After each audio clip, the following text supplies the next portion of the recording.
一名潜水员卡在窄缝里活活溺亡，同伴看见后竟被当场吓死。洞道被2具尸体几乎堵死，其余人要么冒着装备绞缠的危险硬挤过去，要么掉头返回，在漫长的洞道中赌上最后一口气。进退之间皆是死路，他们必须在几分钟内做出选择。普鲁拉洞位于挪威北部山谷，总长2公里，冰冷幽深，又窄又绕，被公认为世界上最危险的洞潜路线之一，能完整穿越它的人屈指可数。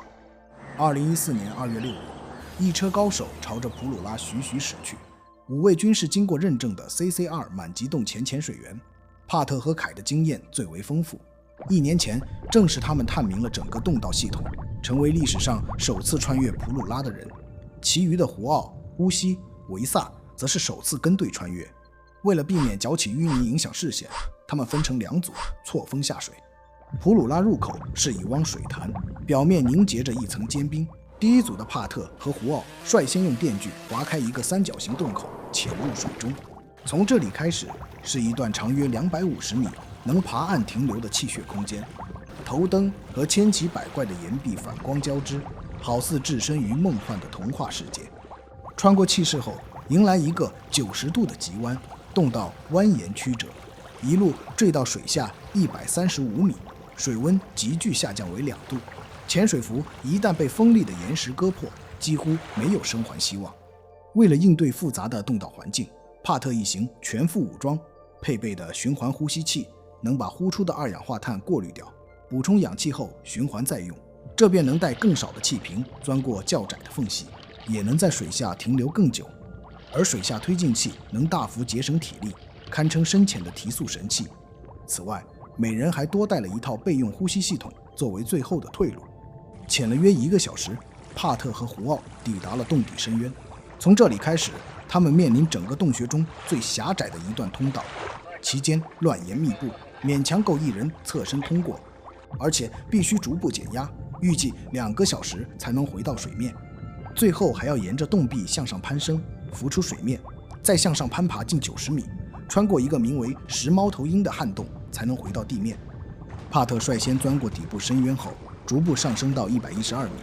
这时他下意识回望，身后却空无一人，黑暗中只有一束灯光在不停闪动求救。他立刻潜回去，发现胡奥推进器的绳索缠在一块大石头下，整个人被死死拽在原地。为了腾出空间，胡奥卸下了应急气瓶。操作过程中或许是误触，又导致循环呼吸器发生故障。帕特见状，立刻把自己的应急气嘴递了过去。胡奥缓过气后，又切回自己的呼吸器，可依然无法使用。2人就这样来回切换了3、4次，挣扎和慌乱中，冰水灌进了胡奥的喉咙。帕特扑过去，想把呼吸器重新塞回他的嘴里，可一切都太迟了。2人相距不过30厘米，他却只能看着他在自己面前一点一点死去。来不及悲伤，因为帕特自己也陷入了绝境。救胡奥看似只耽误了10几分钟，但在112米深度下，他的减压时间已经从2小时暴涨到了7个小时。应急气瓶也被胡奥消耗了不少。更无力的是，即使他冒着生命危险放弃完整的减压加速升水，也来不及通知第2组潜伴，洞道已经被胡奥的尸体堵死。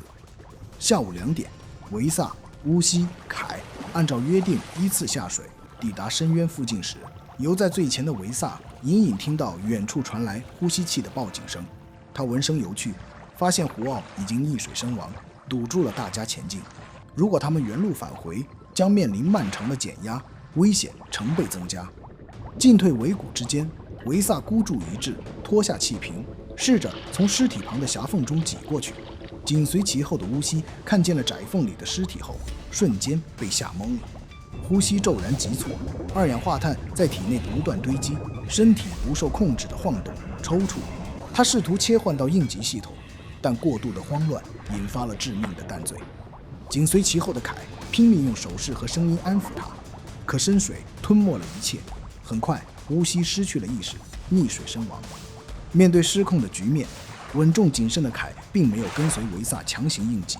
他预判胡奥和帕特都已经遇难，就算挤过了这一段，也会被下一具尸体堵住，照样是死路。所以凯选择了原路返回，而帕特在漫长的减压和煎熬中，几乎认定其余几人都死了。但令人意想不到的是，维萨竟奇迹般地挤过尸体，紧跟而来。虽上升过快，患上了减压病，但终归捡回了一条命。晚上9点多，两人先后浮出水面，相互搀扶着回到起点。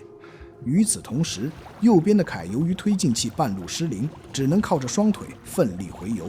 历经11小时的煎熬，他终于摸到洞口，可等待他的却是一层重新冻上的坚冰。绝望之中，凯朝着冰层拼命一击，砸开了一个裂口，挣扎着爬出了水面。他原以为自己是唯一的幸存者，当帕特和维萨迎面走来时，双方才震惊地发现彼此竟然都活着。很快，挪威警方赶到现场，并请来闻名世界的斯坦顿帮助打捞。虽纵横洞穴几十年，可面对曲折复杂的普鲁拉，洞潜大神也束手无策。最终，警方取消打捞，彻底封锁了普鲁拉洞。